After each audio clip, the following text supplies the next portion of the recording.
know that during this week, we're going to cover the rest of chapter 2, and also your project 1 is due this week as well. You can check in your syllabus or on JetNet to get the times that the project is due and also your other assignments. But definitely, as you all know, the check assignments are always due on Wednesday by 11:59 p.m. So again, we're starting on page 133, section 2.3. It's called Warning Graphic Content. Our learning objectives is to understand and use a rectangular coordinate system to connect data to graphs and interpret graphs, to define slope as a constant rate of change, define and interpret the y-intercept of a line, and to write an equation of a line that models data from a description, table, or graph. So if we go down here to the bottom, it says here, if you've been paying attention to the news at all for the last several years, you know that the unemployment rate in the United States has been a big story. But what did unemployment look like before the economic crisis of the late 2000s? These tables display the average annual unemployment rate for the years from 1992 to 2011. It says use the table to write a verbal description of trends and the unemployment rate over that 20-year period. Now, if you look here, from 92 all the way down to 2000, unemployment was going down. The unemployment rate was going down up until 2000. So we could say that it decreased from 1992 to 2000. Then it increased from 2000 to 2003 because it didn't start decreasing again in 2004. So then it increased from 2000 to 2003. Then it decreased from 2003 to 2007. 2003 to 2007. Well, actually, it should be to 2000. Well, I guess we could go 2007. But 2006 and 7 are the same. Well, let's go to 2006. This should be 2006. So it decreased from 2003 to 2006, stayed the same 2006 to 2007, and then it from 2007 to 2010 it increased. So it increased from 2007 to 2010, and then it decreased from 2010 to 2011. So there's a lot of going up and down with this. All right, now we move on to the next page. Go to the top of page 134. Now it says, when I look at this graph, two things occur to me. It's a lot easier to see the trends than it was from looking at the table. And the graph looks a whole lot like a dinosaur, which is totally irrelevant, but still pretty cool. Use the graph to write a verbal description of trends in the unemployment rate. Then explain why the graph makes it easier than the table did. Okay, so basically, you could put the trend is the same as problem number 1.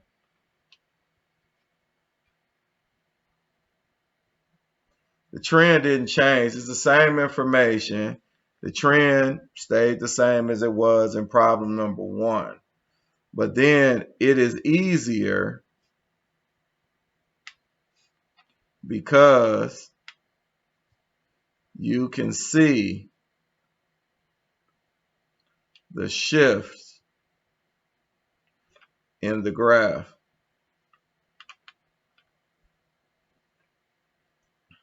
So you can see when it's going down, when it's going up, when it's staying the same, when it's going down, when it's going up, and when it's going down again. So it's basically the same thing. All right, now, without the numbers running along the bottom side of the graph and down the left side, we wouldn't be able to understand any other information a graph provides. Those numbers provide the scale for the graph, and they're always crucial in drawing a graph. Each of the number lines that we write the scale on is called an axis. The plural of the word is axes. In preliminary numbers released in early 2013, the average unemployment rate for 2012 was listed as 8.1%. We can add that piece of information to the graph by finding 2012 on the horizontal axis and 8.1 on the vertical axis. Then drawing imaginary lines up from 2012 and right from 8.1 until the lines meet. That's where we put the point corresponding to 2012 and 8.1%. And it's shown here on the graph, showing the approximate location. So now we move on. It says, notice that when we found the location to indicate that the unemployment rate was 8.1% in 2012, the imaginary lines we drew formed a rectangle with the two axes. That's why we call this system of graphing a rectangular coordinate system. Each of the numbers we use to locate that point are called coordinates. The horizontal axis is usually called the x-axis, and the vertical axis is usually called the y-axis. The point where the two axes meet is called the origin. Since we didn't need to worry about negative years or negative unemployment rates, the graph we drew earlier only showed positive values along each axis. But there are plenty of examples of data where negative values make perfect sense. So a rectangular coordinate system is often set up like this. Now, in previous classes you've seen an x-axis and a y-axis. So this is basically what you have done, most likely should have been exposed to in high school. Okay, now we go here to problems 3, 4, and 5. It says the process of locating information on a rectangular coordinate system, like the 8.1% unemployment rate in 2012, is called plotting points. We identify locations by writing the two coordinates together inside parentheses like this, 2012, 8.1. It says, what are the coordinates of the origin and the rectangular coordinate system above? The origin is always 0, 0. Now, just to give you a little bit more detail about the origin is where the x-axis and y-axis meet. There's only one place they meet, and it's here. This is their meeting spot, and this is the origin.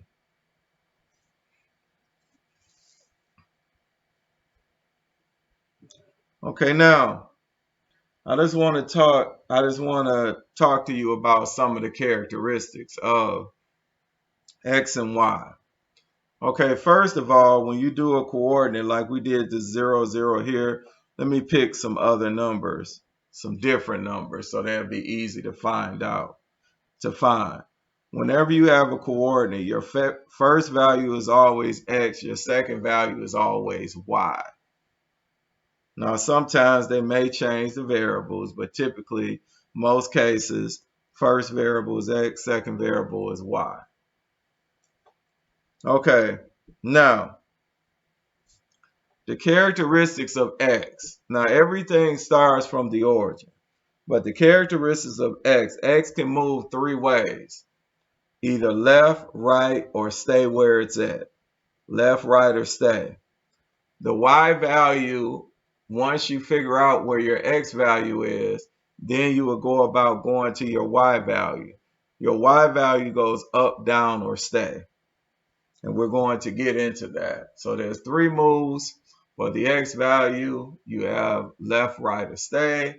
The y value, 3 moves, up, down, or stay. Now let's look at number 4. It says, look carefully at the numbers on each axis. What distance does each box on the grid represent along the x-axis? What about the y-axis? These distances are known as the scale for each axis and are always carefully chosen so that all of the points fit nicely into the space provided. Choosing a reasonable scale is the first step in drawing any graph.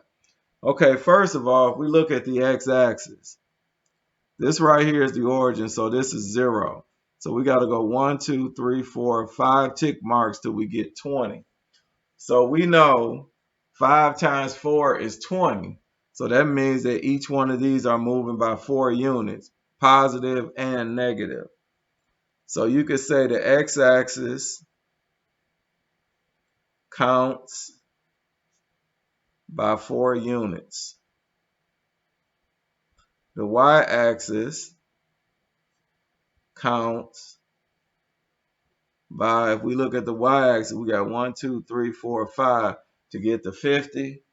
So that means that it would count by 10. By 10 units. Number 5. It says plot each of the following points on a rectangular coordinate system above. Label the coordinates of each point. Now, let's see. Hopefully I did not put the origin away of one of these points. So we'll start here at the origin. The x value is 16. So we'll go to the right. 4, 8, 12, 16. So this is where x is 16. Now we look at the y. Y is 0. Now remember I said y can do one of 3 things. It could go up, down, or stay. Whenever your y or x value is 0, that means it stays. So this right here would be 16, 0. Now we go here to B, 0, negative 10. We start at the origin. Since x is 0, we would stay there as far as the x is concerned. Now y is negative 10. We know we're going by tens here, so we will go down 1. And then this coordinate would be 0, negative 10. Okay, C. We got negative 8, negative 20. Go to the origin. Remember, we're going by 4s on the x-axis, so it'd be negative 4, negative 8. And then negative 20, that means that since this is going by 10s, we will go down. We will go down 2. So this would be negative 8, negative 20. And then now D, we got 12, 35. So we're going by 4s here. This is 4, 8, 12. And then we will go by 10s here. So this would be 10, 20, 30. Now we want to get to 35. So it'd be in between 30 and 40. So it'll be about right here. So this would be 12, 35.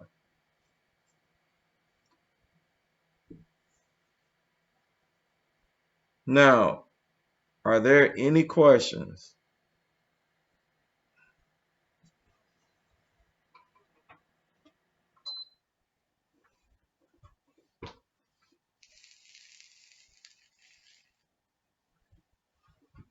All right. Now that we are done with this, oh, by the way, one thing I forgot to tell you. I just put this here as an example to show you the origin. You do not mark the origin unless the directions tell you to. So you do not have to mark the origin every time you're dealing with the graph. Okay, now we move on to the next page. Page 136. It says being able to understand the connection between a graph and the information that it illustrates is not just the most important skill in graphing. It's the reason that graphing was developed. If you can't interpret the meaning of a graph, it's just really bad art. A small plane takes off from a regional airport. Its altitude at various times is recorded in the table below. Right order pairs of the form flight time to altitude for each pair of values, then plot the points on the graph. So since flight time is first, that'll be our x, altitude will be our y. And if you notice down here, this is marked flight time is x, altitude is y. And they want us to write the ordered pairs here. So we add 0, 0, 10, 4,000, 23,000, 30, and then also 2,000, 40, and also 2,000, 50, and also 1,000, and then finally 60 and 0.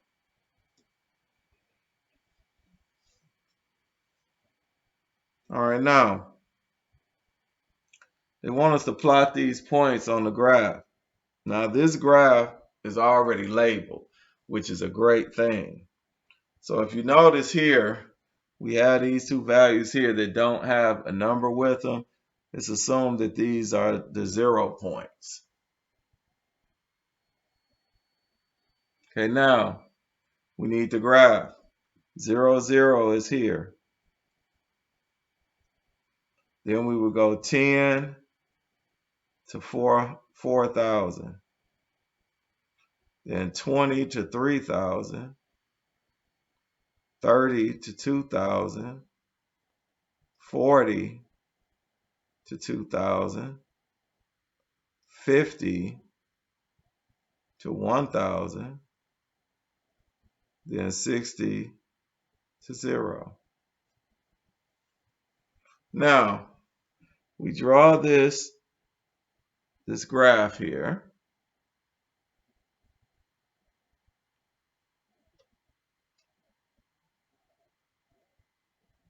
So this is a representation of the graph.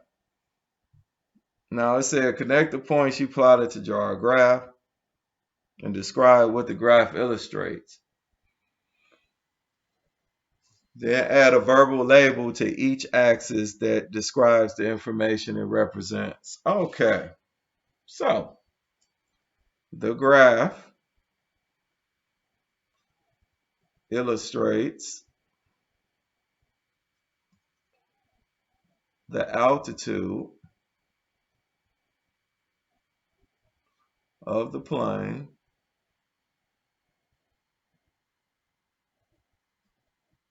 in feet based on the number of minutes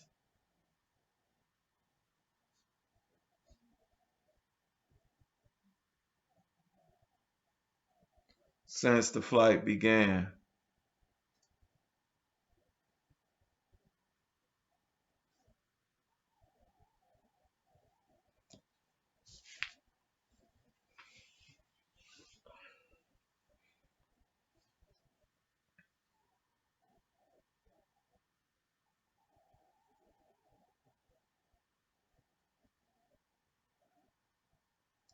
All right, now we move on to the next page. So for questions 8 through 13, explain how you got your answer using both the table and the graph. The point is to make sure you focus on the connection between the information in the table and the height of points on the graph. Basically, we could say that both agree. 4,000 feet is the highest altitude.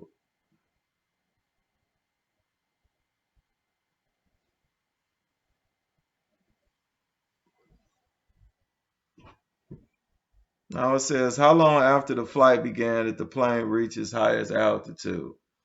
If you look back here at the chart, reached its highest altitude when you got to 10 minutes.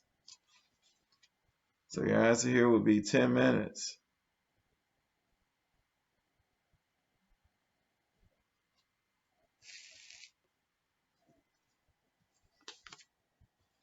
So when was the plane flying level? That means flying at the same height. So if you look here, plane was flying at the same height at 30 to 40 minutes.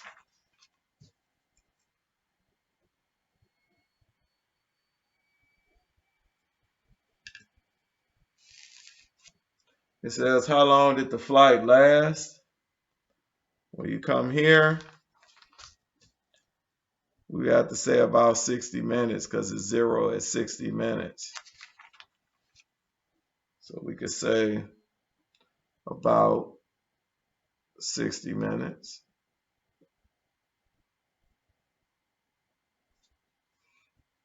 Number 12, when was the altitude of the plane increasing?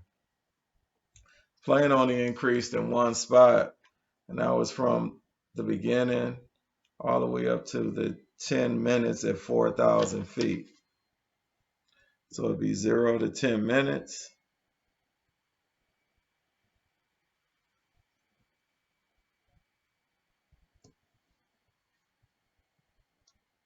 Okay, now I'm going to flip the page.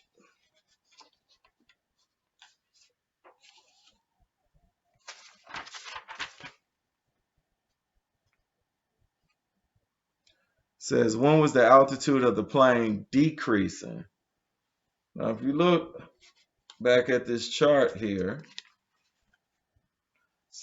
plane started decreasing from here to here, and then from here on down. So it'll be 10 to 30 minutes and 40 to 60 minutes.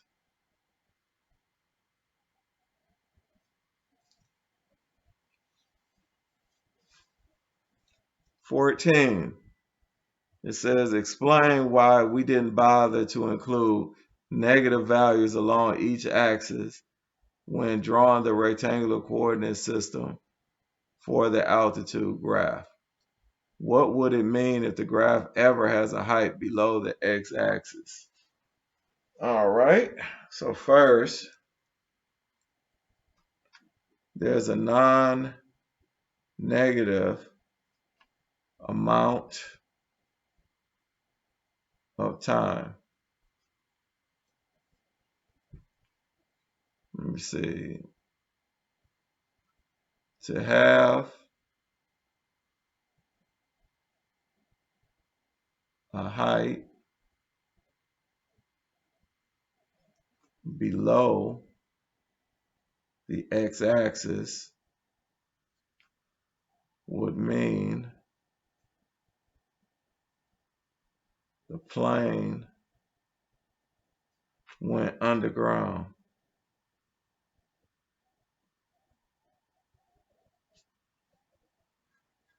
And we typically don't see that.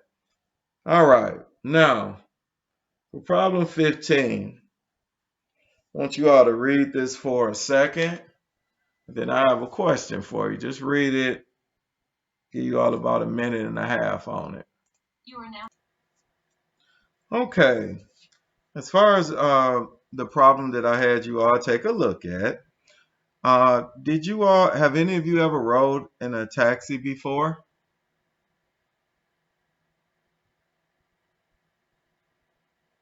Anybody rode in a cab before? I've rode in a taxi before. Okay. Yes. What do you notice when you first get in? The glass shield in between you and the driver. Oh yeah, that too. But besides the glass shield, what else have you noticed?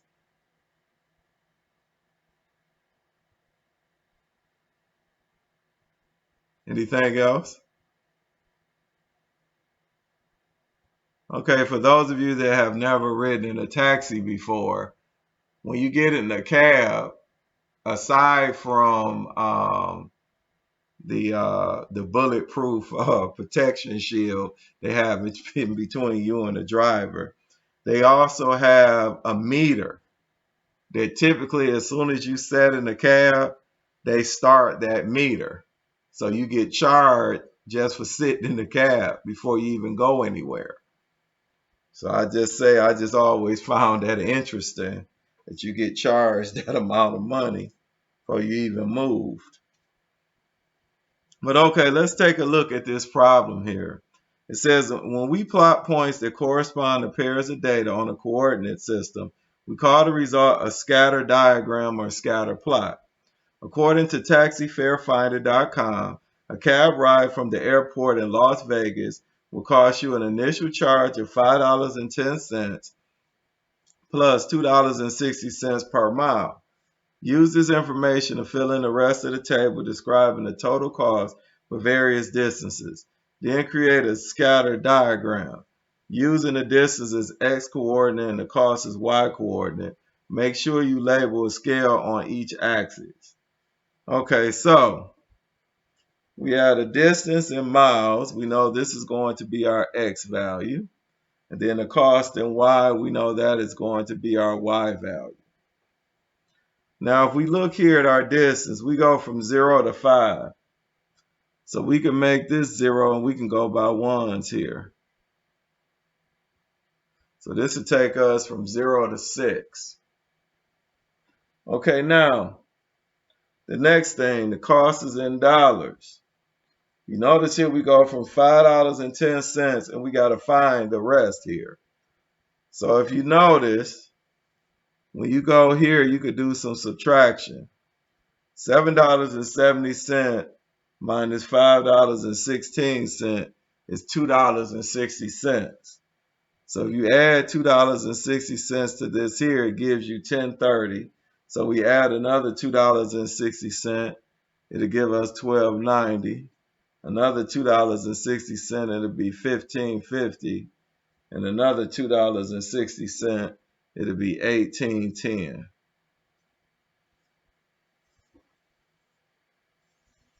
Okay, now we need to we need to put our scale on the y-axis or on the cost side here. So the lowest amount is $5.10. The highest is $18.10. I think we can go by twos here. This would be 2, 4, 6, 8, 10, 12, 14, 16, 18, 20. And that'll cover all of these numbers here. So now we graph.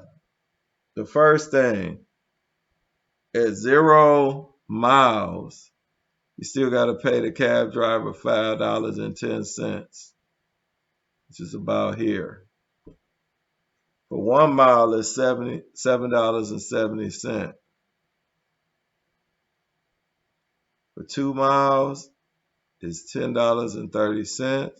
2 miles, we'll go up to 10, and it'll be a little bit above 10, because it's $10.30.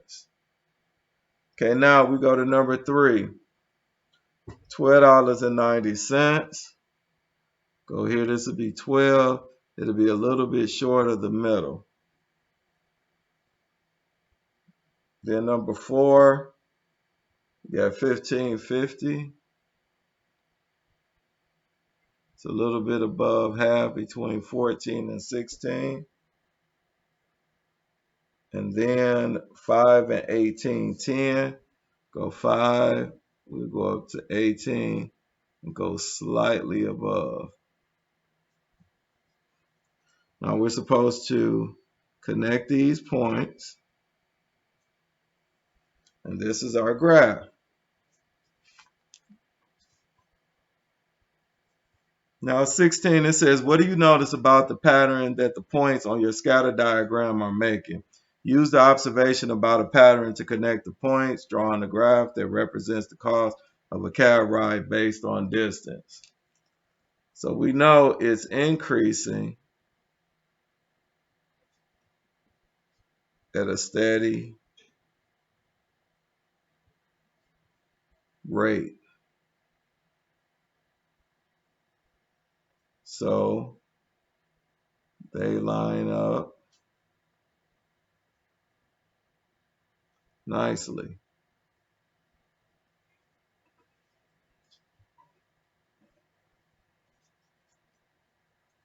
Are there any questions?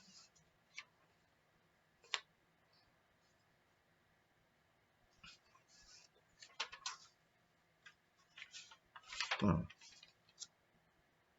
All right, so now, again, we move on to the next page. We don't need to do this page, but we do need to do page 140. It says now it's time to, no, we'll return to our cab ride graph in a bit, but first let's talk about drawing a graph in general. What temperature is the thermometer displaying? You notice here it has no numbers, so you could put I have no idea. Explain why the thermometer is pretty much useless. Makes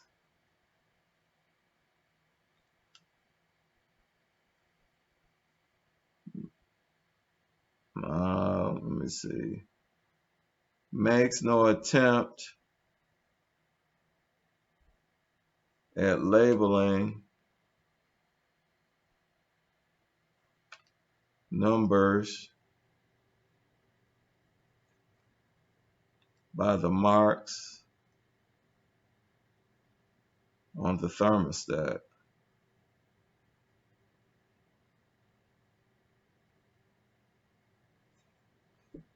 What are the coordinates of the point drawn in the graph? You can make that same argument. You don't see any numbers on here, so there'd be no idea. Explain why the graph is pretty much useless.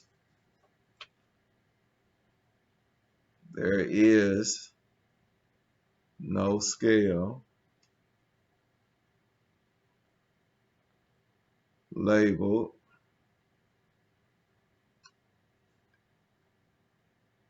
on the axis.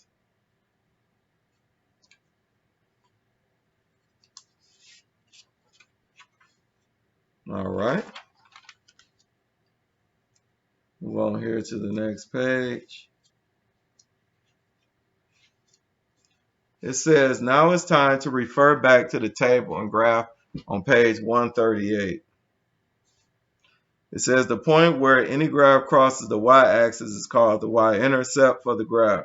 Write the coordinate of the y-intercept for the graph that you drew. More importantly, what information does the y-intercept represent? All right, so we can go right here to the y-intercept. This is on page 136.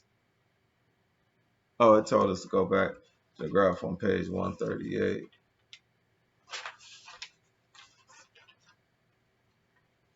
All right. They're talking about the graph down here with the cab. Now it says crosses the y-axis. It'll cross it at this point here. $5.10, which we see here. When x is 0, then your answer for y will be your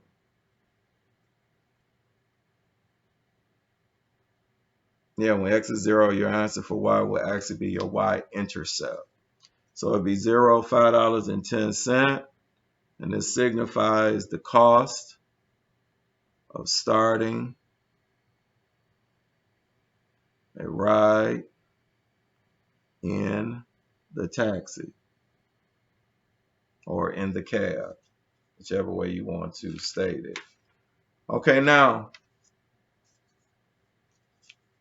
we move on here. So we have for number 2, how much more will you pay for a 3-mile ride than a 2-mile car ride? So the 3-mile car ride is $12.90. The 2-mile car ride is $10.30. So there's a difference in price of $2.60. So you'll pay $2.60 more for that extra mile. Now it says, how much more will you pay for a 5-mile ride than a 2-mile ride? So the 5-mile is $18.10, and the 2-mile is $10.30. When you subtract these $7.80. And it says, explain why this makes sense. Now, first of all, 2-mile to 5-mile, that's a 3-mile difference. So if we took 3 and multiplied it by the value we got for the 1-mile difference, it also gives us $7.80. So this is an explanation. You could say 3 more miles equal $7.80. All right, now it says pick any 2 points on the graph that you drew and subtract the second coordinates. Then divide the result by the difference of the first coordinates for those same points. What does the result represent about the car ride? Okay, so I want to pick these points. 2 miles, $10.30, and then 5 miles, $18.10. So they tell us to take the second value minus the first value, divided by the first value of the second value minus the first value of the first value.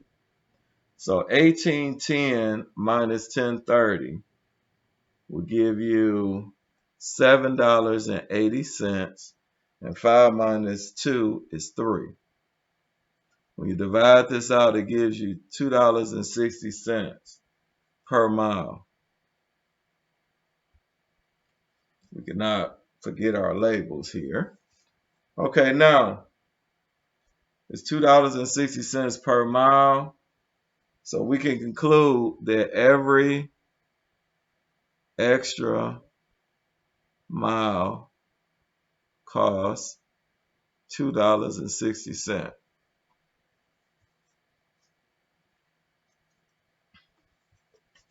Okay, now at the bottom of this page, there's the slope formula. We just basically did the slope formula without all of the fancy things like the equation, but this time they have given the equation to you on this page. So, with that being said, you have down here at the bottom where it says M, which represents slope. You have y sub 2 minus y sub 1 over x sub 2 minus x sub 1. Now the sub numbers just tell you which coordinate to pull the values from. So if you have 2 values like I had here, y2, that means go to the y value in the second parenthesis, and you will put it in for y2. y1, the first coordinate, you would take the y value from the first coordinate, and then you would do it with the x's too. x2, you would go to the second coordinate, take the x value. x1, you would go to the first coordinate and take the x value. Okay, so now we're moving on.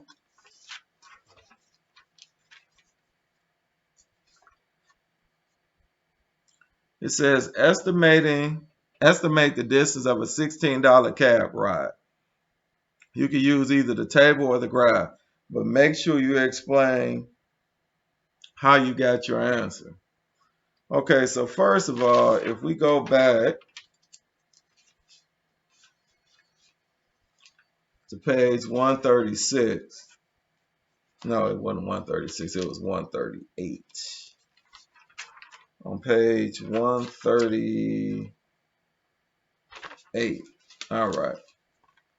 Well, we have our graph. Okay, so they want us to estimate the distance of a $16 car ride. Now, if you notice here, that will fall in between miles 4 and 5.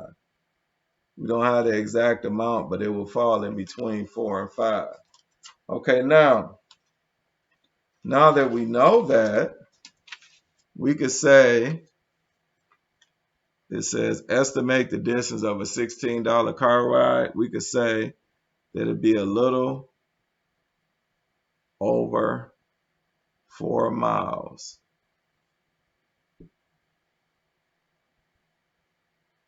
Now, but it'd be a little over 4 miles. And you could put according to the table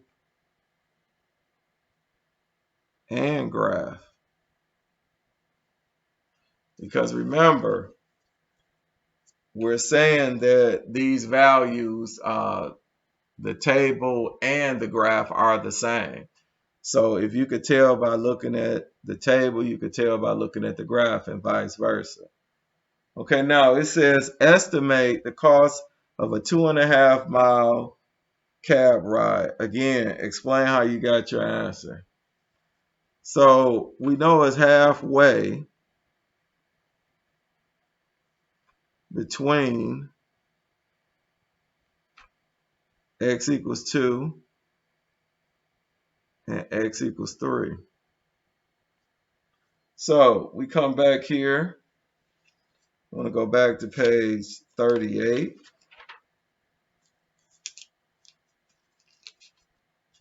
Now if we go where x is 2 and 3, the halfway point, if we go up, will be about here. It'll be a little shy of going to $12. It'll be almost $12, but not quite there. So, with that being said, we could say it's almost $12. Okay, now it says we have the cost of the cab ride is going up. Well, we know that the cost of the cab ride is going up by $2.60 for each extra mile. So how much would you pay strictly for mileage if the ride is 10 miles? Ignore the $5.10 you pay just for the privilege of getting into the cab. Okay, so basically, we want to do this for 10 miles. So it'll be $2.60 multiplied by 10, which will give us $26. Now, number 8, how much would you pay strictly for mileage if the ride is X miles? Refer to question 7 if you need help. If you're really desperate, ask your professor. Okay, so here, we can write out the formula y equals mx plus b.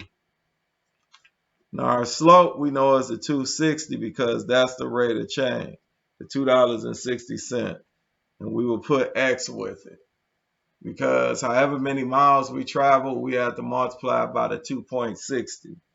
Now we would add on the $5.10 that we paid just to get into the cab. So this would be the formula. Now number 9. Now the key question, given the initial fee of $5.10 and on top of that you pay for the mileage as described in question 8, write an equation that describes the cost of a cab ride in terms of the number of miles driven. Okay.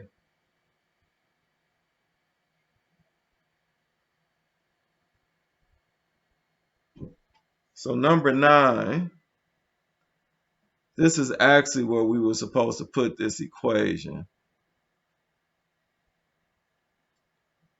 And number 8, I made a slight error. Only thing they wanted us to put here was the $2.60 times X. So that was a little mistake on my part, but easily corrected. Okay, number 10. How could you use your equation to check your estimate of the distance of a $16 cab ride? And they asked us to do it. So we could take our formula.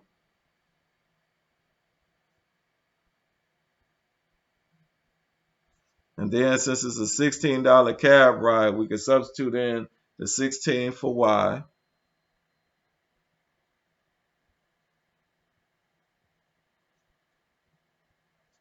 And then now we will go through and solve for x.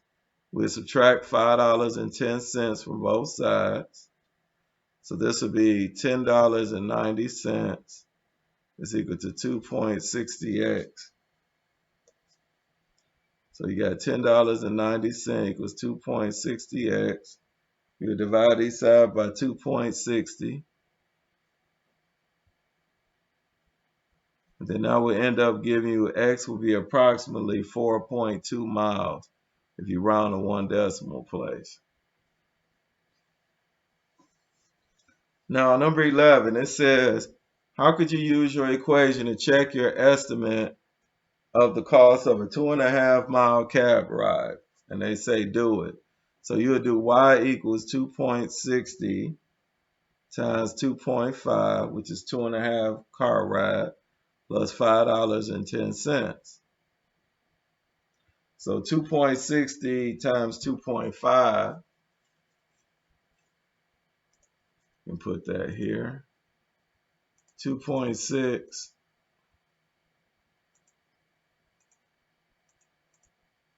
times 2.5 will give us 6.5 or 6.50 plus the $5.10. So that would give us $11.60.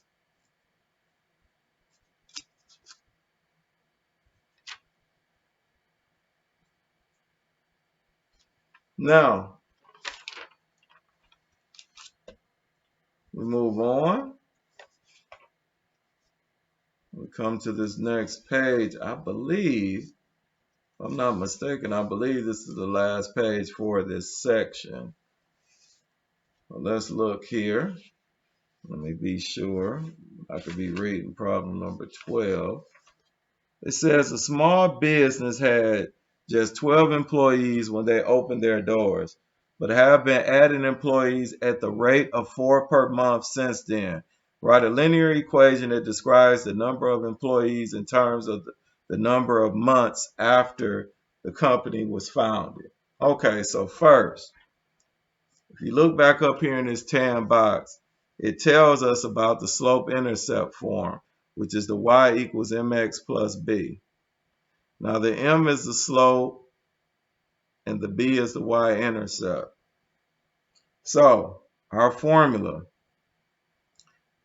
every month we have four new employees per month. So it'll be 4 times x because that's the rate of change. You're constantly getting 4 more employees depending on the month, plus 12, the 12 you started with. We have to put where x is the number of months.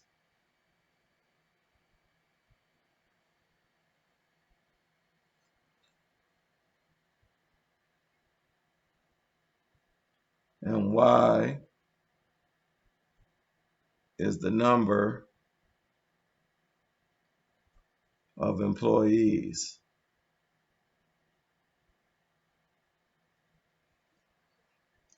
Okay, now it says use a graphing calculator to create both a table and values in a graph for the equation you wrote in question 12. The technology box is on page 144. We'll walk you through the process.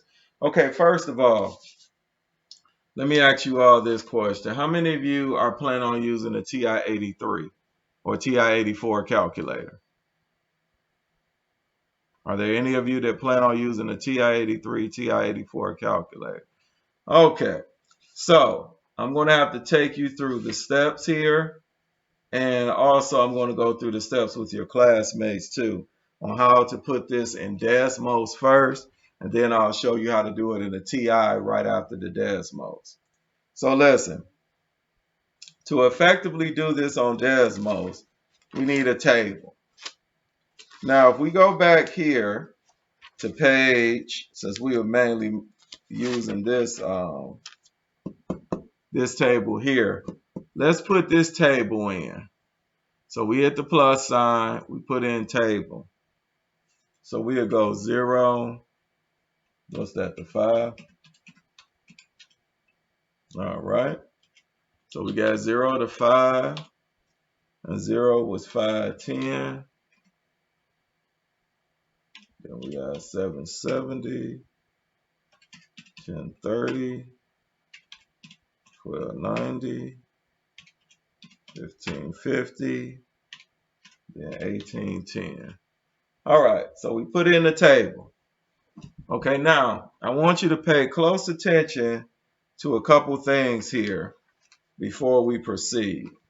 If you look at the table, you notice we have an X1 and Y1. We need to, when we make out our what we're about to do, we are going to use the X1 and Y1. So pay close attention to this. All right, so we go down to the next line here. This was 1, this is 2. So what we have to do, we want to find a formula here.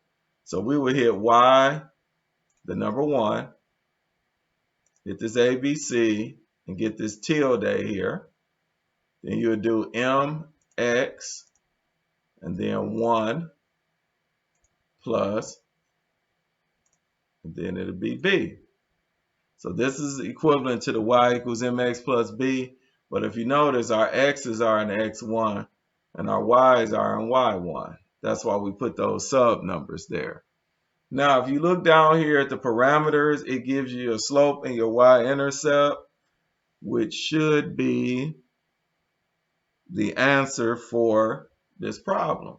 And if you look back at page 142, problem number 9, it gives us this answer. It'll be y equals, and I'll write it out, y equals, they had 2.6, but we know 2.60 is the same thing, plus 5.1 is the same thing as 5.10. So we did get the same thing using Desmos without going through all the steps that we went through here. Now, if you're using a TI calculator, see if I could pull this up real quick. Sometimes it'd be some timing. Okay. So this is how you would go about using a TI calculator. Okay, first you have to go to Stat, click there, press Enter. Now you should see an L1 and an L2. Under L1, you will go from 0 to 5. Got to press Enter after every numerical entry. So that's 0 through 5. Then you'll go to the right arrow to L2. L2 will be the equivalent of your Y. So it'll be 5.1, 7.7, 10.3, 12.9, 15.15, 15.5, and then 18.1. Now, after you put in all this information, you can press Stat again, go to Calculate, and we want what is called a linear regression, which is number 4. We'll press Enter, and then you make sure that your X list say L1, Y list says L2, and these two values have nothing behind them. And then press Enter on Calculate. And as you see, it gave you the same thing, the 2.6 and the 5.1.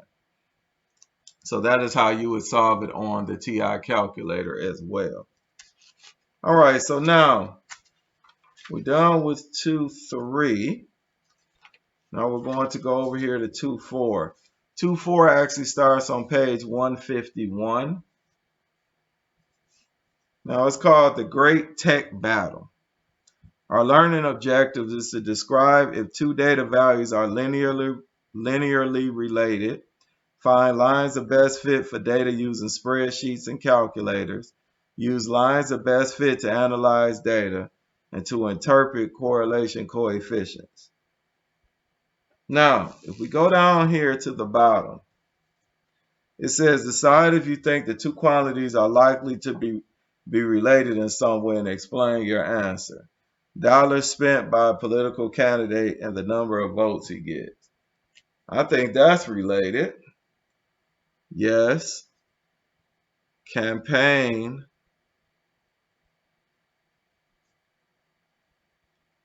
spending can influence votes.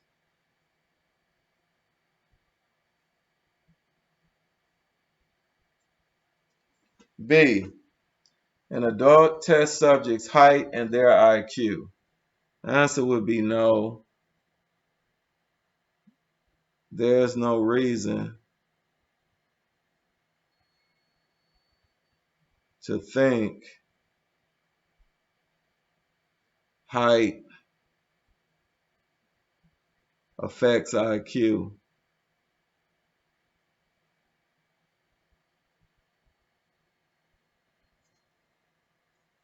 KC, a person's height and their shoe size.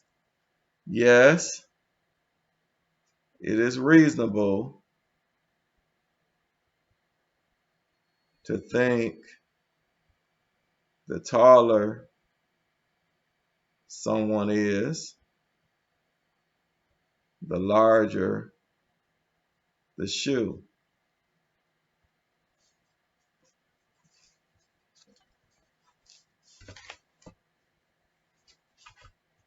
KD, the age of a car and its resale value. B, yes, most cars are worth less as they get older.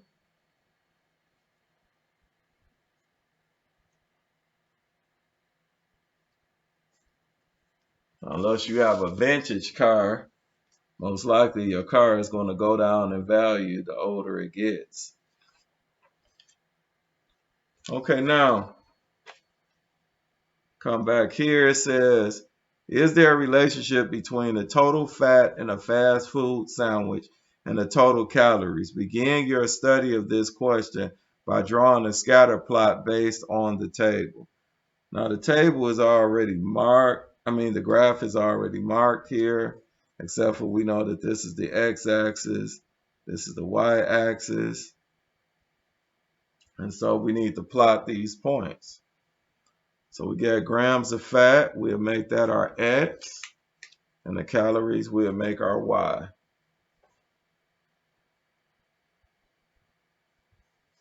So we have 9,260. So it looks like this is going by ones. This is 9, and this looks like this is going by 20s. So that'd be 9,260. Then we have 13,320.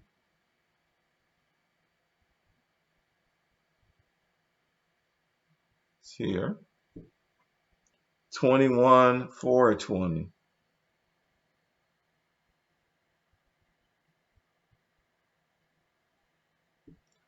30,530.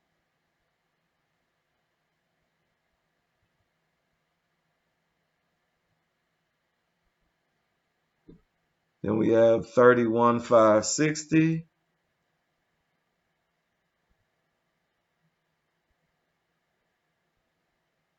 31,550.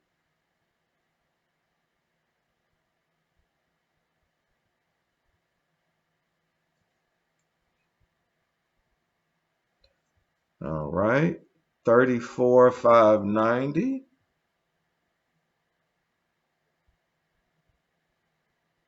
Between 580 and 600. 25 and 500.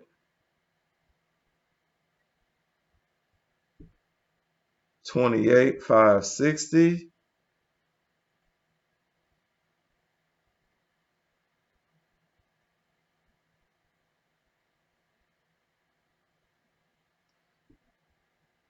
24,40.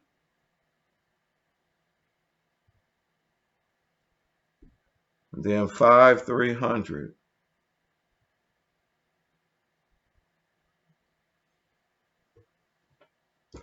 Okay, now they want us to draw, it says, the points on your scatter plot don't form a straight line, but there should be a linear trend that you observe, trend you can observe. Use a straight edge to draw a line that you think looks like the best fit for your scatter plot. Note that it's possible that the line that fits the data best doesn't go through any of the points. Now, what this is basically saying is, it's basically give it your best try. Because technically your line of best fit could not touch, most of the points. So it just really just depends. So I'm going to draw what I think is a good line here. It's a little off, but that's what I think is a good line of best fit here. It's hitting some of the points, but not all. It says the points on your scatter plot don't form a straight line. I already read that. Okay. So we can move on to page 153. Okay, now on page 153, it says pick 2 points on your line. Watch out, don't pick points from the table or the scatter plot. Actually, look at the line you drew and find points on the line. Write your points here. All right, so I'm going to look at the line that I drew, and most likely, most of you all are not going to have the same thing I do. So let's see. I guess one that I would pick probably would be the 9 and 280.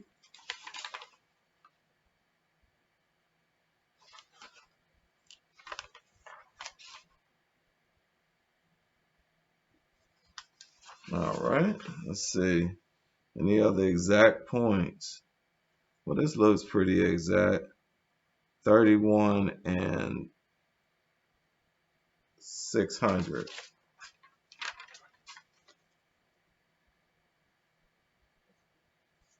All right. Now it says use your points from question 4 to find the slope of the line you drew. Okay, so we can do that slope formula. Y sub 2 minus y sub 1 over x sub 2 minus x sub 1. Y sub 2 is 600 minus y sub 1 is 280. Divided by x sub 2 is 31 and x sub 1 is 9. So your denominator would be 22. The numerator would be 320. So it would be 320 divided by 22.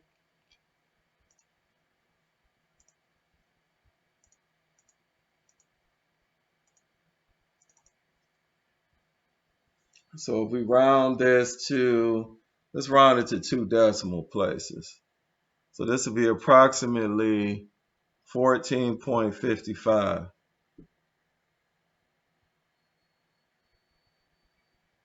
And this is,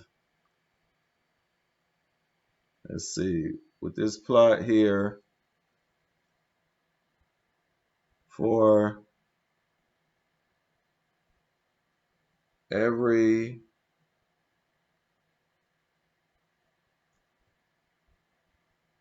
gram of fat, there are 14.55 calories. That's what this predicts. For every gram of fat, there are 14.55 calories. Okay, now it says pick one of your points from question 4 using y equals mx plus b. Substitute in your slope for m, the x coordinate of your chosen point for x, and the y coordinate. Okay, so what they want us to do is find the equation of this line. So we'll start off with y equals mx plus b. We got our slope here, which is 14.55. So now what we have to do, we have to pick one or two of these points and then substitute them in and then solve for b. So I'm going to pick the first point. So y would be 280, x would be 9, and we don't know what b is. So we'll put this in our calculator, 14.55 times 9.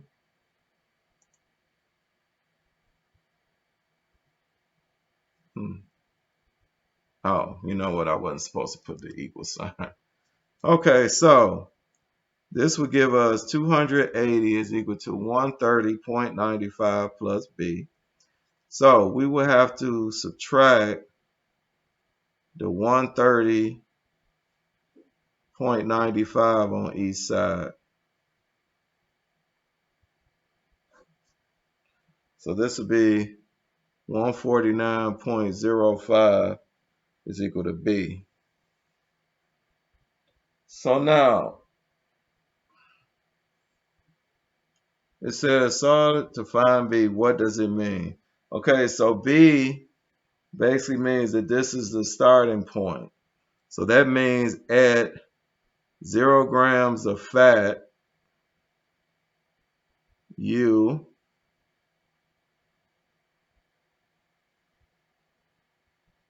would have 130.95 calories. At 0 grams of fat, you still will have 130.95 calories. Okay, now it says use your answer from question 5 and 6 to write the equation of the line you drew in the form y equals mx plus b. So y is equal to the slope. We put it at 14.55 x, and then b. We put down that b is equal to, oh, I'm sorry, this is supposed to be 149.05 calories. So plus 149.05. So that is your equation. Now we're going to have to use this equation on the next page, I do believe, or the next page is. Okay. So it says here, use your equation to predict the number of calories in a Whopper, which has 39 grams of fat. So our equation was y is equal to 14.55x plus the 149.05. So now we will substitute in 39 for x plus 149.05. So we will add these, we will multiply and add these together. 1455 times 39 plus 149.05. So it'd be y is equal to 716.50. So this would be 716.50 calories. Okay, so that's how much we're estimating that the Whopper has. Now, we can move on to number 9 here on page 155. Okay, number 9, it says, use the procedure in the using technology box to find the equation of line of best fit using a graphing calculator, round to 1 decimal place. Now listen. Remember how we just did a table not too long ago where I showed you how you could get the formula when we did that taxi cab problem? They're asking us to do this now with this these problems with the calories and grams of fat. So what I'm going to do, because I want to keep my I want to keep the X1 and Y1. So let me pull back up that table that had our calories. So now what we need to do is put these values in. Well, it looks as though my camera froze. Let me see if I could get it back on. Let's see. Okay. Can you all still hear me? Let's get back. Okay, so now we need to put in these values here. Again, we needed to go back to our table on page 152. So we're going to put in these values. So I'm going to first start off with Desmos.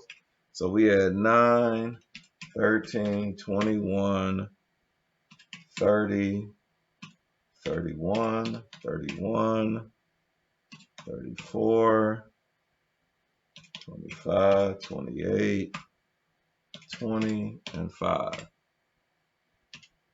Okay. So now we go up here. This will be 260, 320, 420, 530, 560, 550, 590, 500, 560, 440, and 300. Okay, now I want to show you all something with the Desmos that you might find handy, especially when you're taking an exam. By me going back up here and putting these values into this table, remember how I put this formula here? It automatically adjusts. So now these values here are based upon the numbers that I put in here now. So we can see the equation here. It gave us this equation here. So what we could do now for problem number 9, because they wanted the equation, we could put this new equation here. It says round to 1 decimal place.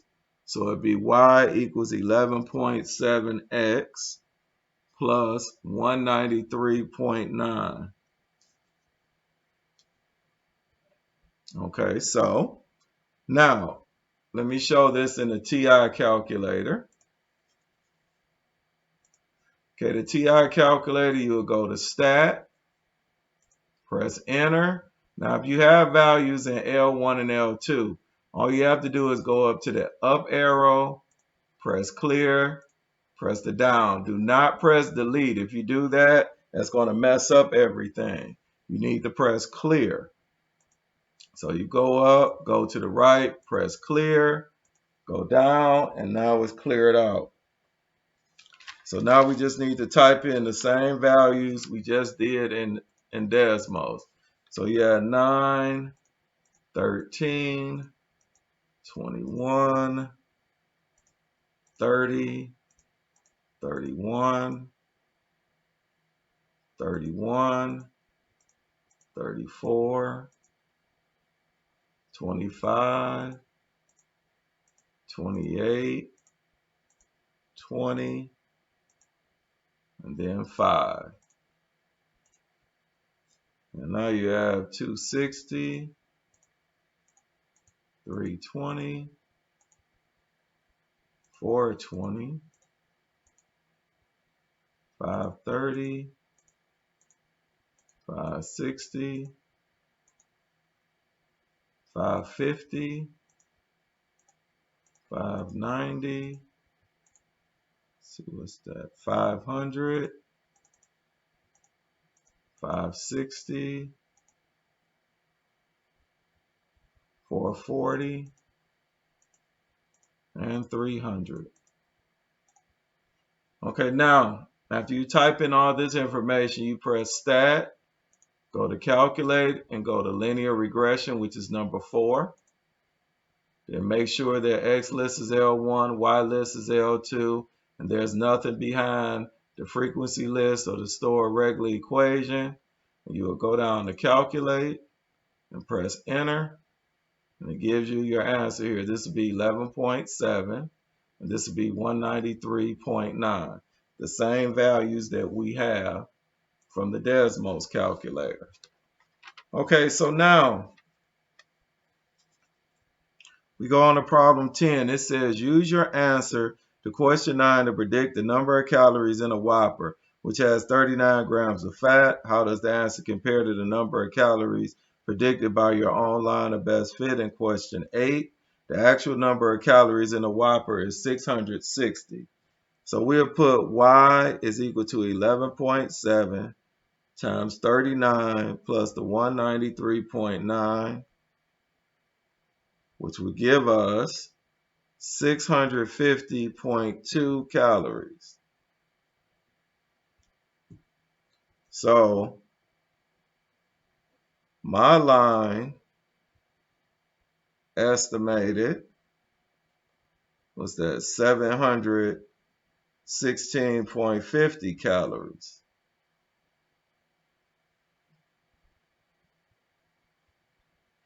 This is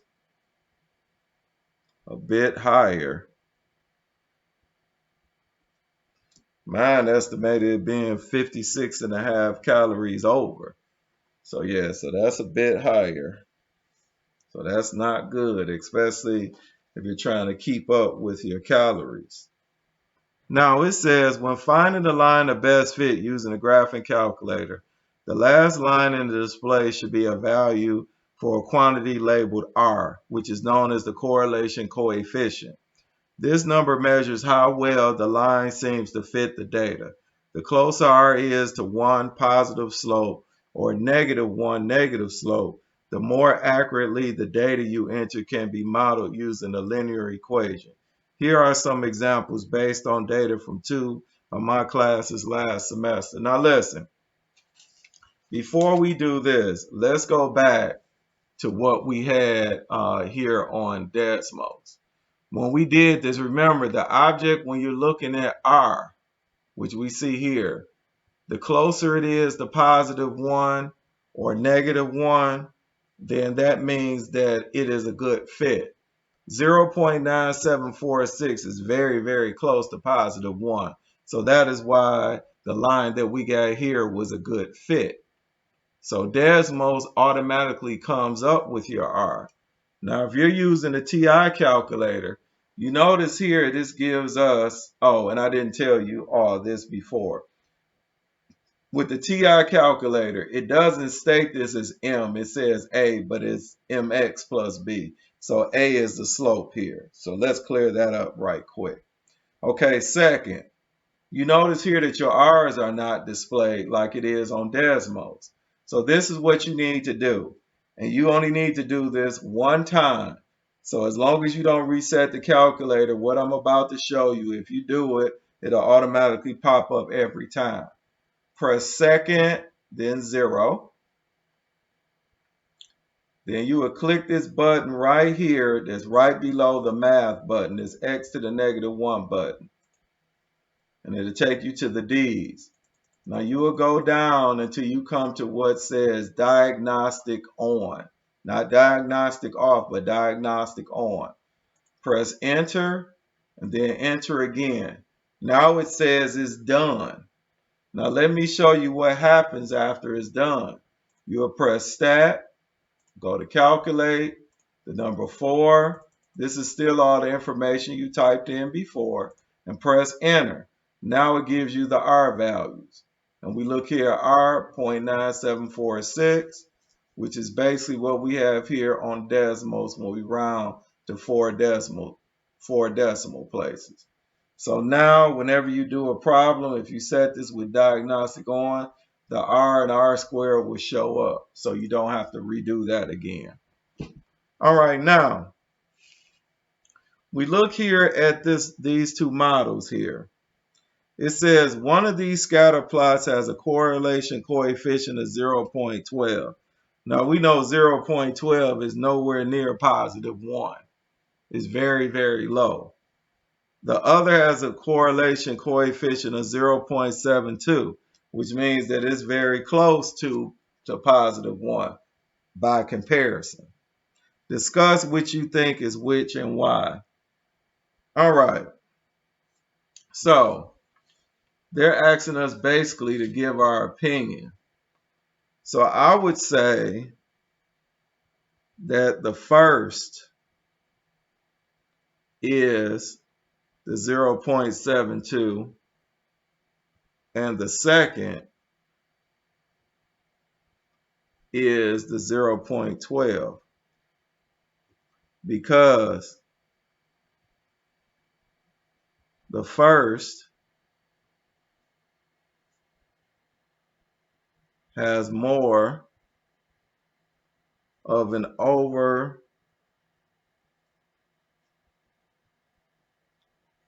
increasing trend.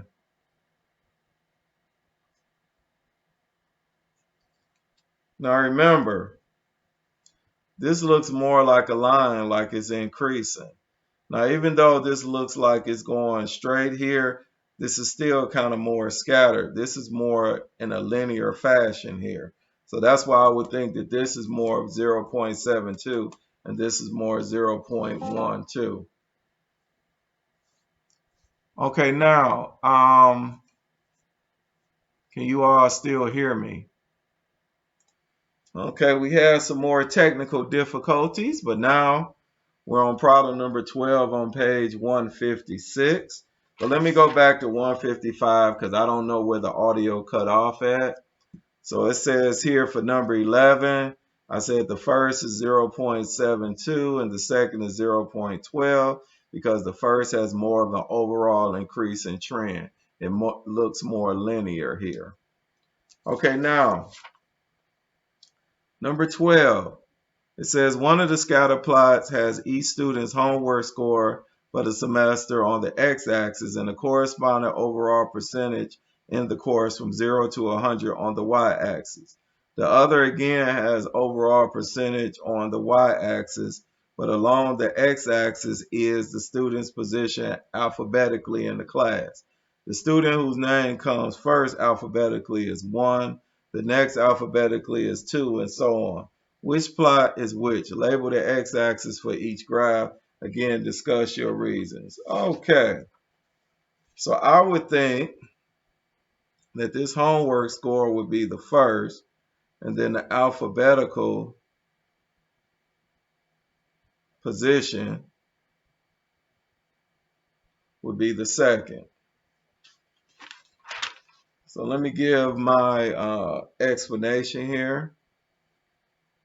The first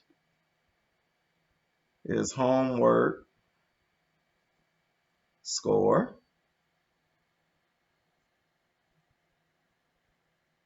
And the second is alphabetical position.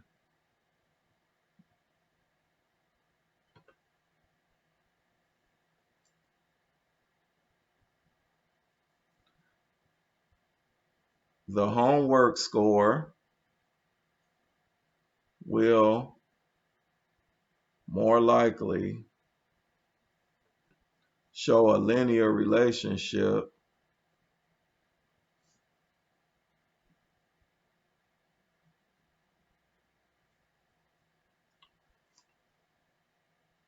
with overall grades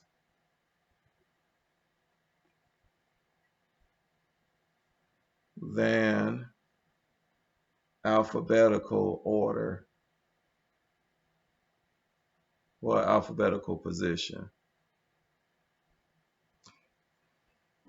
Because, you know, with the alphabet, last names and everything like that, you just never know what you're going to get. I mean, you could have a class that could have just about everybody could have a B in their last name and maybe what 2 or 3 people with something else. You know, that would not necessarily give you a linear relationship. But let's look here at 13. It says, what is the value of the correlation coefficient R for the fast food sandwich plot? Rounded 2 decimal places. Now, we already have that here, which is the R. We round it to 2 decimal places. It'll be R equals 0.97. And then you could do that also looking at your TI calculator like I showed you earlier. All right. So now we move on. We're actually going to move on to page 158. It says, do you think there's a strong connection between a person's shoe size and their height? Answer yes or no. Explain why you feel that way. And make a guess as to the value of the correlation coefficient for these two data sets. Now, what I want to do here, you don't have to write anything down here, but I would just make a guess because we cannot do these exercises here. These exercises were meant for us to do it in class face to face. So I would think that a person's height and shoe size are related because you would kind of expect someone that's 7 feet tall to have a larger foot than someone that's 5 feet 1 inches tall. Because to me, I would just think that you would need a larger foot to balance, a person that's that tall. And that's just my opinion. Now, of course, there's always exceptions to the rule, but that would be, my opinion on that. So let's go over here to page 160, because this will be the last thing from 2-4 that we would need to do. It says Olympic men's long jump. The table to the right shows the gold medal lengths for the men's Olympic long jump for selected years from 1900 to 2000. When dates are part of a data set, it's common to not use the year, but rather the number of years after the first date. This allows for smaller numbers in the calculation, which can reduce the amount of rounding error. It says use a calculator or spreadsheet to draw a scatter plot for the data with the number of years after 1900 on the x-axis and length of the y-axis. Then find the equation of the line of best fit. Round coefficients to 3 decimal places. Okay, now, look here. They told us to look at the years after 1900. You look here, we got 1900 to 2000. They already put these years in after 1900 because 1900 would be our 0 year because that's the starting year. And then 1912 is 12 years after and so on. So this is what I would do so we don't have to reinvent the wheel. I'll just go back here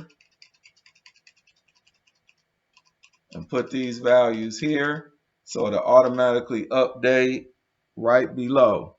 So we have 0, 12, 20, 32, 48, 60, 72, 80, 96, and 100.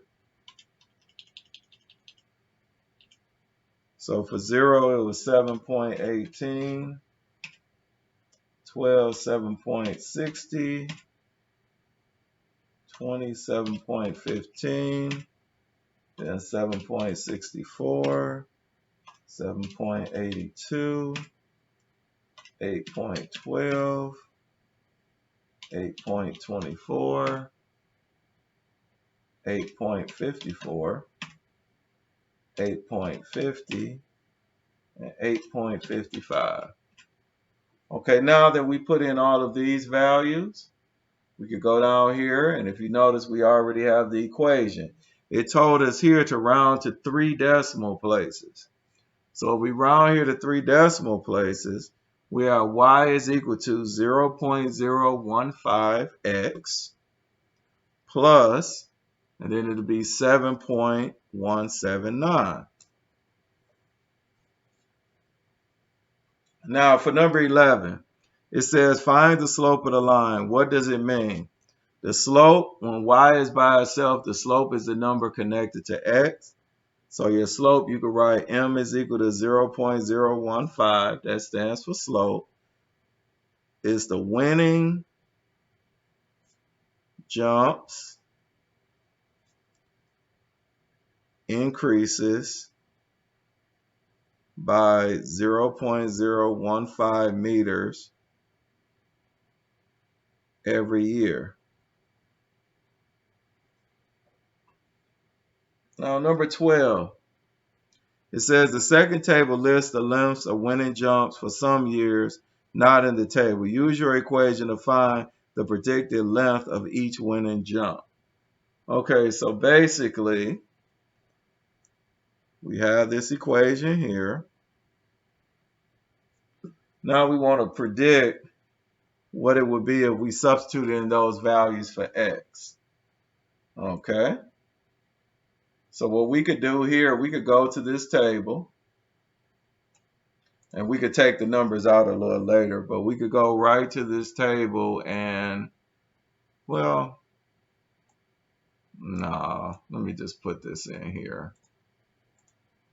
I'll show you all that later. So we have 0.015 times 84 plus 7.179. So that would give us, and I'll write this next to it, for 1984, it should have been 8.439 according to our formula. Now we could go back up here. Let's change that to 104, and it'll be 8.739. Did they tell us to round the 2 decimal places? No, it did not. Okay. And then next, it'll be what, 108? So with 108, as a matter of fact, we're going to round the 2 decimal places here because I was just looking here. All this is in 2 decimal places. So this would be 8.44. This would be 8.74. And then this would be 8.80. And then now we would do 112. And then it'll be 8.86. Okay, now, how do the predictions compare to the actual jumps? Predictions are slightly lower in some cases and higher in others. Okay. It says, use your equation to predict the year that the men's long jump record will reach 9 meters. Okay, so now, we put 9 is equal to 0.015x plus 7.179.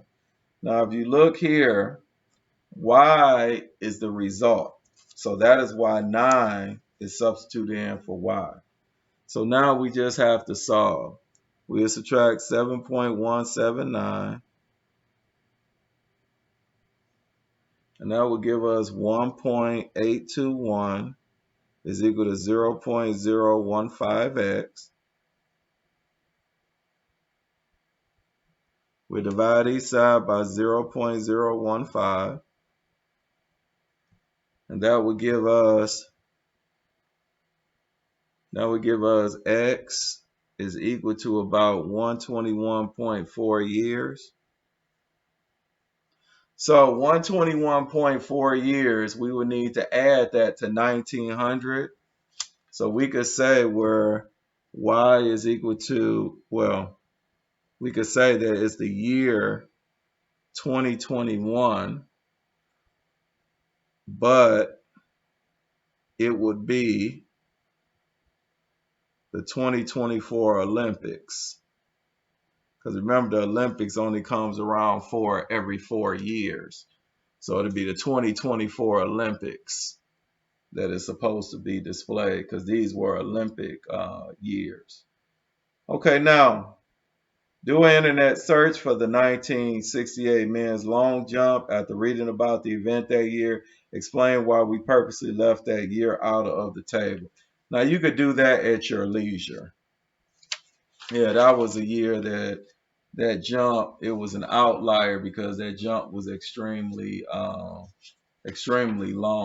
It didn't gradually grow. It just took a big leap as far as how far the person actually jumped. Okay, now I'm trying to debate on whether or not we could do 2.5. There are about 7 pages for 2.5, so I think we probably could do it. or at least most of it. And then we can finish up the rest of it on tomorrow night. Okay, so with 2.5, it says sit back and watch your money grow. Okay, number one. Well, first of all, our learning objectives. And we're on page 165. It says learning objectives to illustrate exponential growth with a graph, to solve problems using graphs representing exponential growth and decay, to identify the significance of the parameters in the exponential equation, to find and interpret exponential models. Okay, number one, describe the differences between linear and exponential growth based on what we know from earlier in this course. Okay, first of all, we know that linear growth is steady. You add the same amount every time.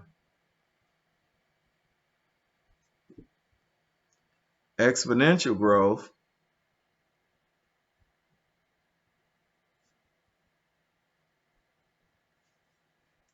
grows faster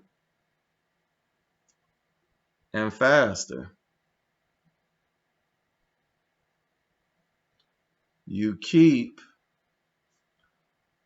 multiplying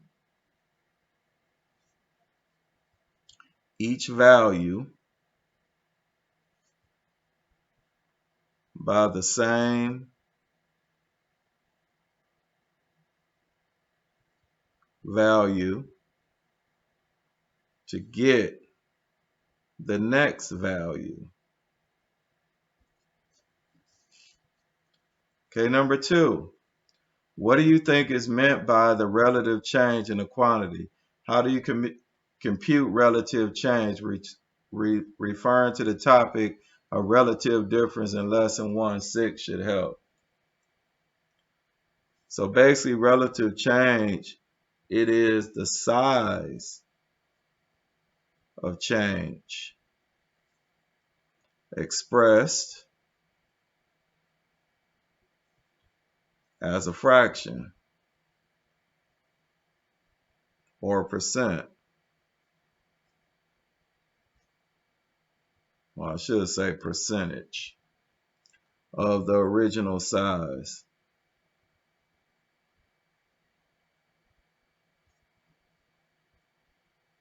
To calculate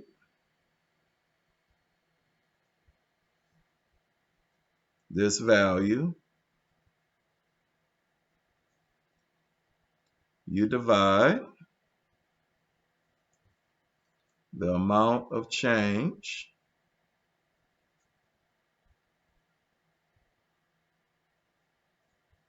by the original amount.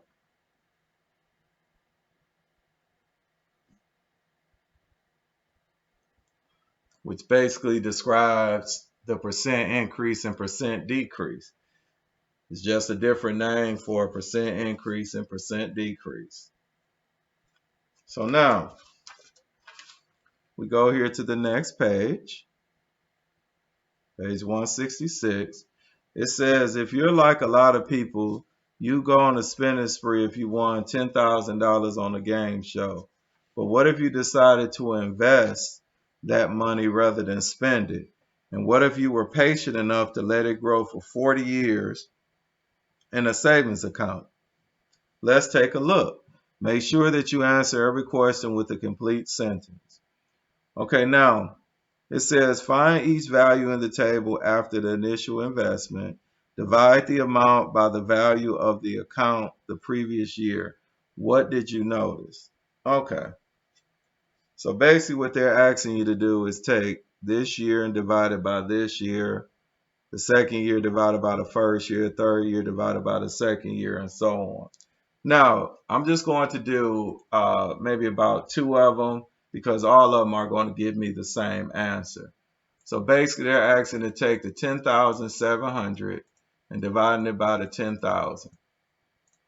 That's the second year divided by the first year. It gave us 1.07.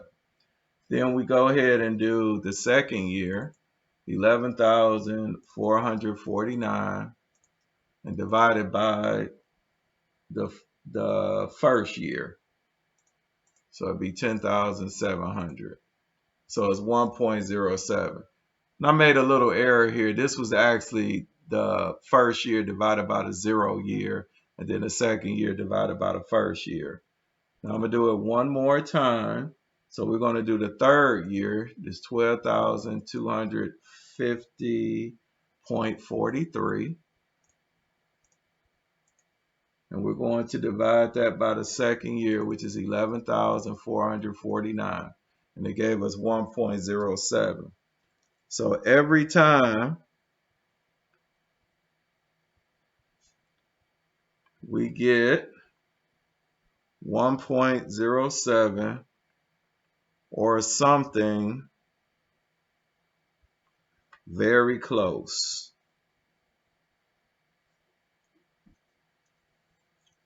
Okay, number 4. What does your result in question 3 say about the type of growth this account exhibits? Now, if you look here, if we took this 1.07, let's take this 11,449 and multiply by 1.07.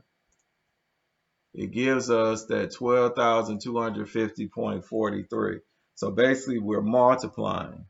So every value is multiplied by 1.07 to get the next value. This is exponential growth.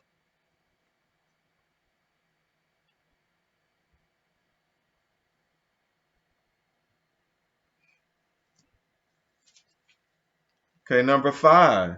It says find the relative change in the value for each year in the table compared to the previous year. What can we conclude? Okay, so what I'm going to do, I'm going to write out a few so you can see what the pattern is. So if we take our, remember, this is the same as percent increase, percent decrease. So it's the new value minus the original divided by the original. So we're going to do that in theory, we're supposed to do that for all of these years. So the new value would be year 1, which would be 10,700. The original would be 10,000 divided by the 10,000. So this will end up being 700 divided by 10,000, which is 0.07. Now, typically when you get, well, I'll put that in at the end.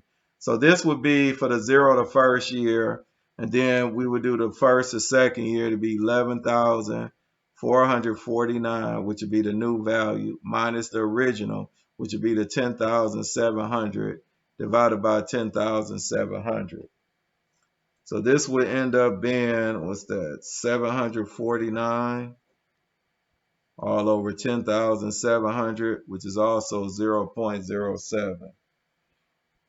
And then to do it one more time, we will do the third year, which is 12,250.43 minus 11,449 divided by 11,449, which is 801.43. or 11,449, which is 0.07. Okay, so now, and you would do that with the rest of them, and it still would give you 0.07 if you round to 2 decimal places. So what this means is this here. This is telling you the decimal value, but when you do relative change, your answer is supposed to be a percent.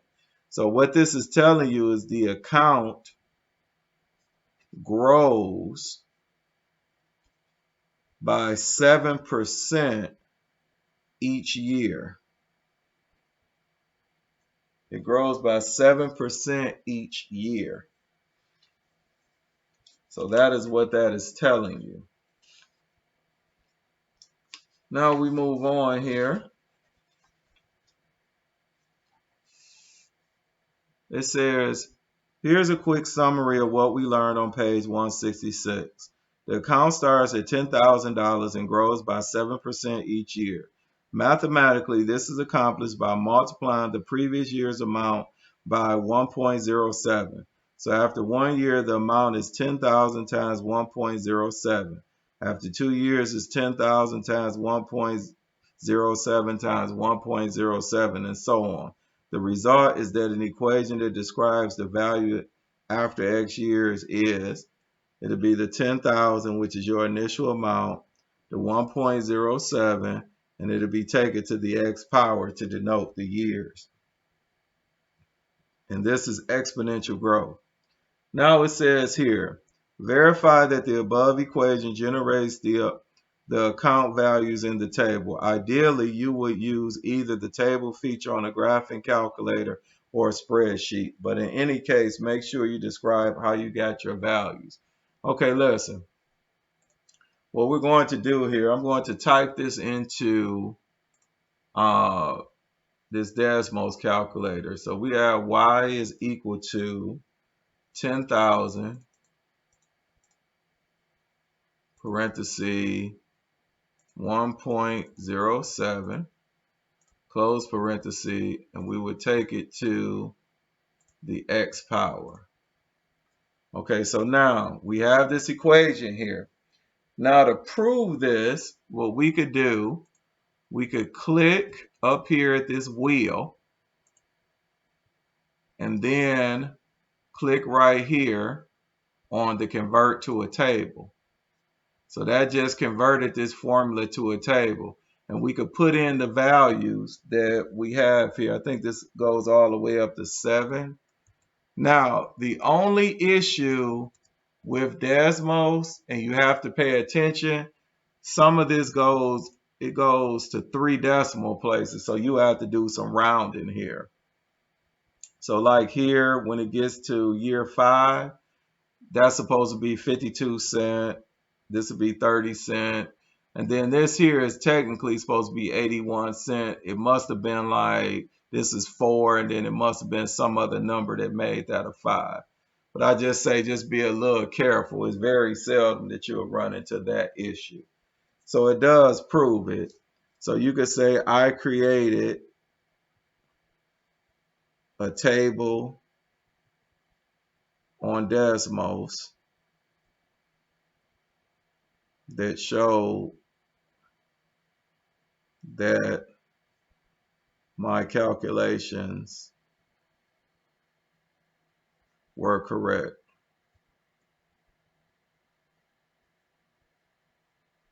Now, for those of you that have a TI calculator, let me show that to you real quick. With the TI calculator, what you would need to do is press the Y equal key, and then it's already Y equals, and you would type in the 10,000 parenthesis 1.07, close your parenthesis, and take it to the X power. But now you would go to second and then hit graph, and then you will have your table. And it will give you these values here. Now to get the decimal values, you have to hit the right arrow and go down to the decimal values. And that's how you would do that. Okay, now we come down here to number 7. It says, look at the graph that illustrates the value of the account. Trace along the graph slowly from left to right and describe what the change in steepness of the graph tells you about how the value is growing. Now, if you look here, this is the graph they're talking about, and this is its steepness. Okay, basically, the graph starts out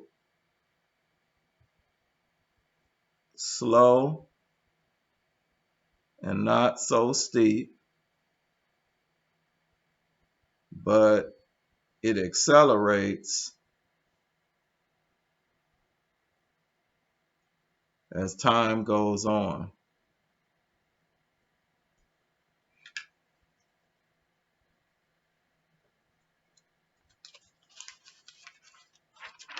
Yeah, so it grows pretty fast as time goes on. Okay, now it says, how much interest will you earn from 0 to 5 years into the investment? This will be the difference in the value after 5 years and the initial investment. First, estimate the answer by looking at the graph. Then perform a calculation using the table provided. Well, on the graph, it appears to be about $5,000. The actual amount is $4,025.52. Now, basically, what you could do is just do some subtraction about the difference. And I'll go back here.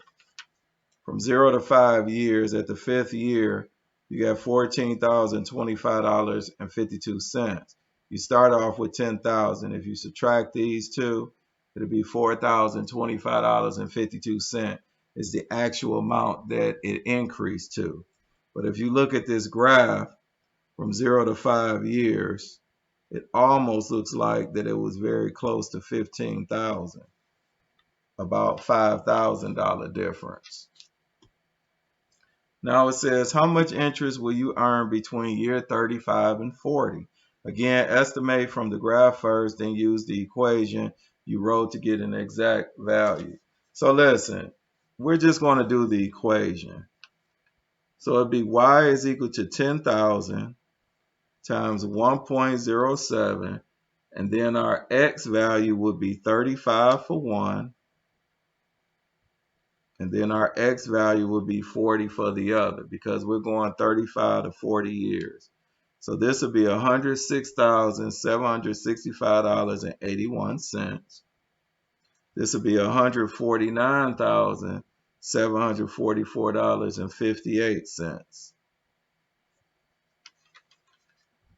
So the actual amount of interest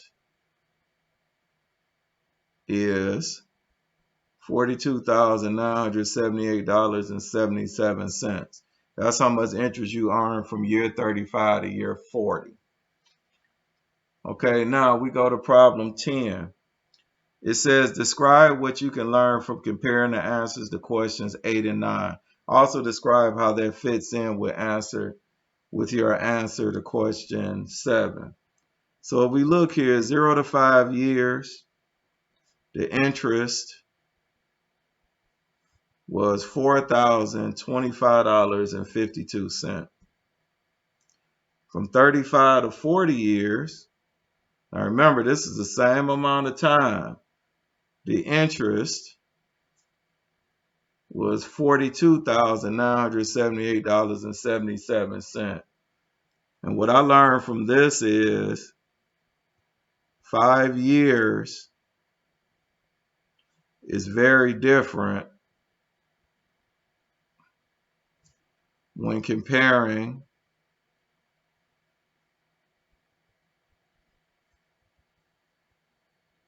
the first 5 years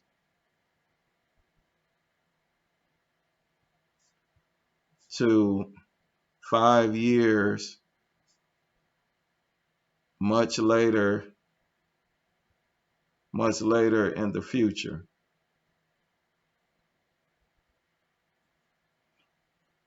It pays to leave your money and to make more interest.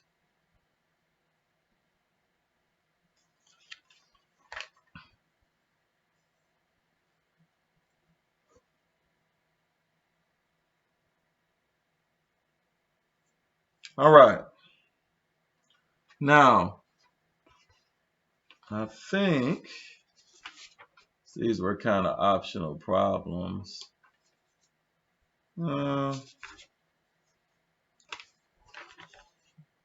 Okay, I got one more quick thing that I need us to do.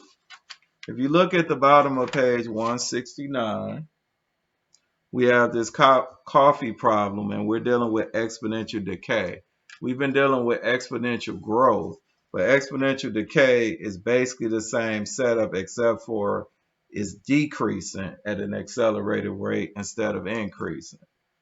So if you look here, we have these values for coffee. Now, if you go here to the back, it says if you're the coffee drinker represented by the table and graph, how much caffeine was initially in your system? So we look here at this zero value, it'll be 180 milligrams. So number 2, find the relative change in caffeine for each 1 hour period listed in the table below. Round to the nearest 4%.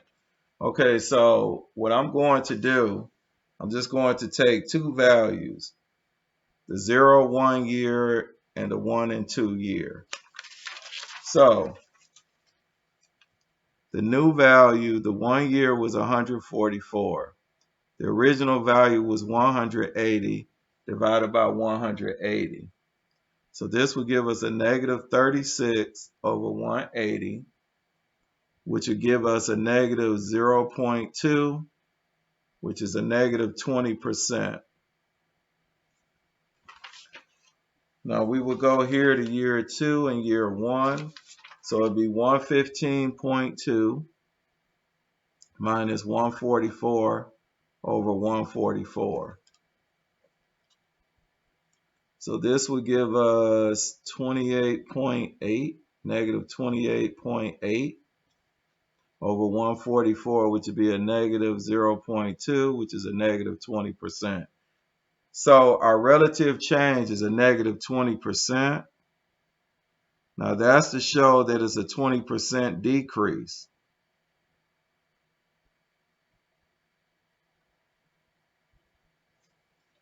Now number 3, it says complete this important statement about exponential change.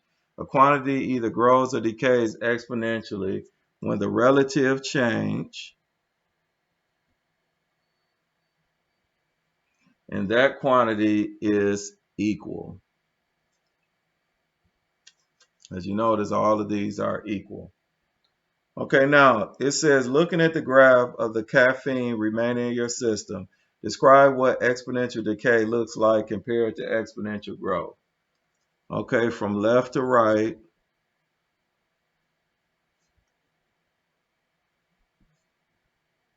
it looks to be the opposite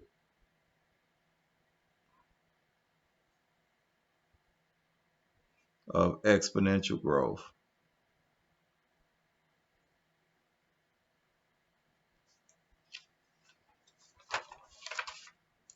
What's the multiplication factor that you need to multiply by a previous hour's amount to get the next hour's amount? Now listen, if you wanted the full amount would be 100%. But I'm telling you, you're losing 20% every hour.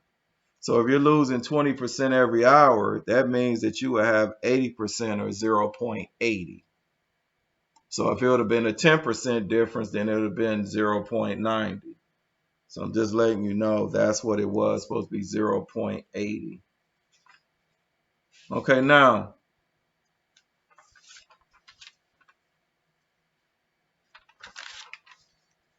so we go here at the top of page 171.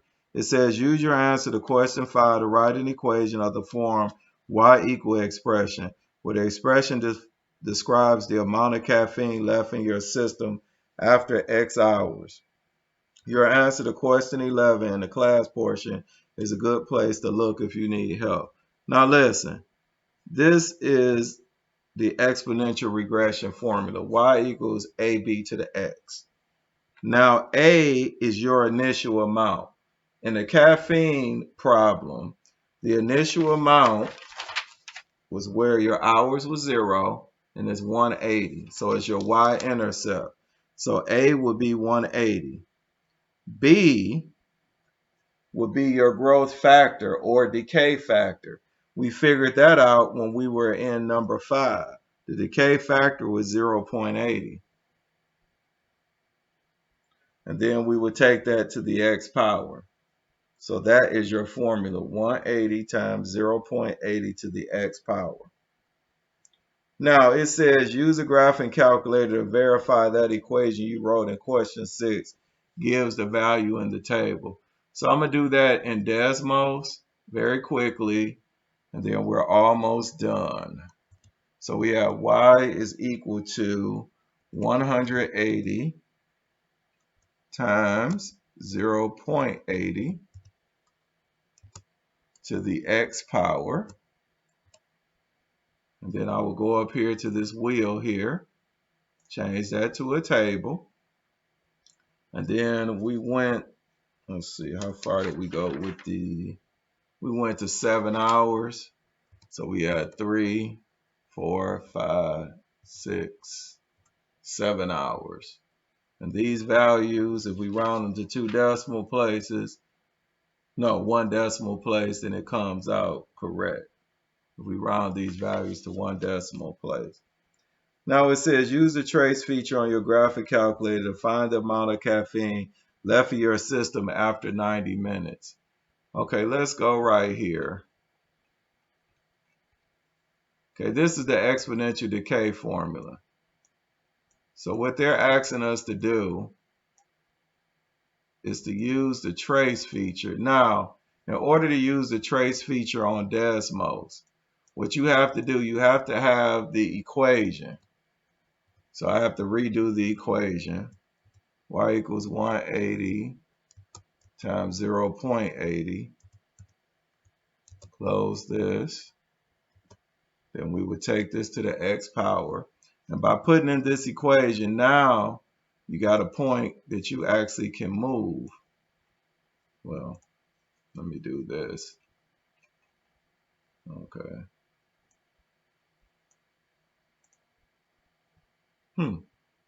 That's very interesting.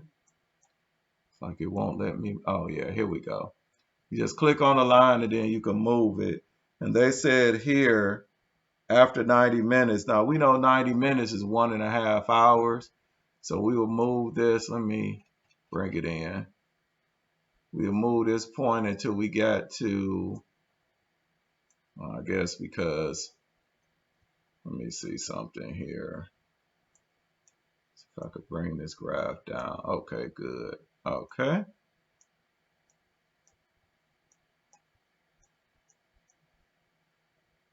Okay, we will move this point until we got to 1.5. Once we get to 1.5, it gives us our value.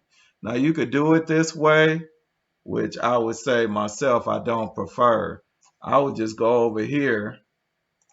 Since I know it's 1.5, I just type in 1.5 and it would give me the value. So I think, to me, that's a lot better. Now, it says use a graph to estimate the amount of time needed for the amount of caffeine to drop to 40 milligrams. Now, if you notice here, it's between 6 and 7 hours. So what I would do is this here. You could play around with it. You could just do like 6.5, 6.6, 6.7. And then I just round that to 1 decimal place. So I'd say about 6.7 hours. So that's basically how you can do that. And let's see, number 10 on page 172. Flip the page here. It says use either table or trace commands on your calculator to try and come up with a more accurate estimate of the time needed for the caffeine level to reach 40 milligrams. Okay, so basically what they're saying here is table or trace commands on your calculator to try. Yeah, so basically what I did here, you could just keep going until you get very, very close to 40. Like I could do this 6.68 or 6.2. Wait a minute. No, 6.9 or 6.7. Yeah, 7.8. Yeah, 2. So you could play around with the numbers until you get very close. 7.7, 7.8. 7.9, yeah. So 6.80. No. Huh. Okay. Maybe 7.1. 7.2. It looked like 7.3 might would work. Yeah, 7.4. Look like 7.4 would be your answer. 6.74. That's a way to get a more accurate answer just by typing it into the table. And then last but not least, and then we're done with this section here, it says make up a situation that could be modeled by each of the following exponential graphs. As always, extra points for creativity. This right here could be the use of smartphones in the beginning. The smartphones haven't been around that long. And then at the bottom is the use of landline phones after cell phones. So now that basically ends sections 2-5.